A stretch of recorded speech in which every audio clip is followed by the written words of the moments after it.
Deuxième raison pour laquelle une souka, une cabane qui est haute de 10 mètres, est une souka invalide. Rabbi Zera nous dit dans la Gemara, dans Souka Bet Amud Aleph, que nous devons être installés à l'ombre du srach. Le srach doit nous faire de l'ombre.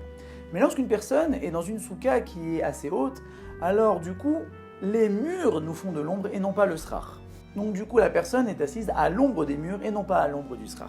Alors Aruch LaNer nous dit que l'ombre représente ici la sécurité, la confiance, le bitachon. Si une personne se croit en sécurité grâce aux hommes qui se trouvent autour de lui, qui sont représentés par les murs de la souka, alors là, cette personne-là est invalide. Par contre, si il sait très bien que la sécurité vient d'Akadosh Baruch Hu qui est au-dessus de lui, alors là, l'image de la souka est une personne valide. Nous savons très bien que le bitachon, la confiance, agit en adéquation avec la ishtadut, avec l'effort personnel.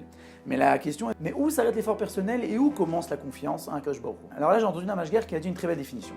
Il suffit de savoir que si, après coup, nous allons regretter de ne pas avoir fait un acte, alors là, c'est-à-dire que nous n'avions pas la confiance nécessaire et nous avions le devoir de faire cet acte. Par exemple, une personne s'est faite cambrioler.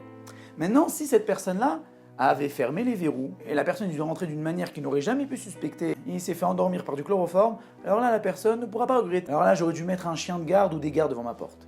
Il ne va jamais se dire ça. Donc, son effort personnel s'est arrêté et il devait avoir la confiance en Akadosh Baruch Hu. Par contre, si la personne se dit « ouais, j'ai confiance en Dieu » et il laisse la porte ouverte, et là, il y a un voleur qui rentre chez lui. Donc là, si cette personne-là se dit « j'aurais dû fermer la porte », c'est qu'au fond de lui, il n'avait pas assez de confiance en Akadosh Baruch Hu et il devait faire cet effort. Par contre, si une personne avait, oui, 100% confiance en Akadosh Baruch Hu et qu'il a laissé la porte ouverte et qu'un voleur est rentré, il se dit « de toute manière, même si j'avais fermé la porte, il serait rentré. J'ai confiance en Akadosh Baruch Hu que si je devais me faire voler, je me serais fait voler de toute manière. » Donc là, oui, peut-être cette personne-là n'aurait pas dû faire cet effort-là. Pareil pour la parnassa, la même chose. Si une personne se dit « j'aurais dû travailler 10 heures pour avoir encore un plus gros salaire », alors là, oui, il devrait travailler 10 heures. Mais si une personne se dit que je travaille 1 heure ou 10 heures, j'aurai le même argent à la fin.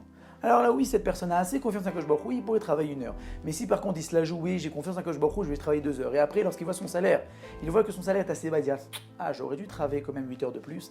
Alors là, ça veut dire qu'il n'avait pas forcément confiance en Akadosh Baruch Hu et qu'il aurait dû travailler en plus. Et à l'image de la souka, mettons notre confiance et notre sentiment de sécurité à Akadosh Baruch Hu.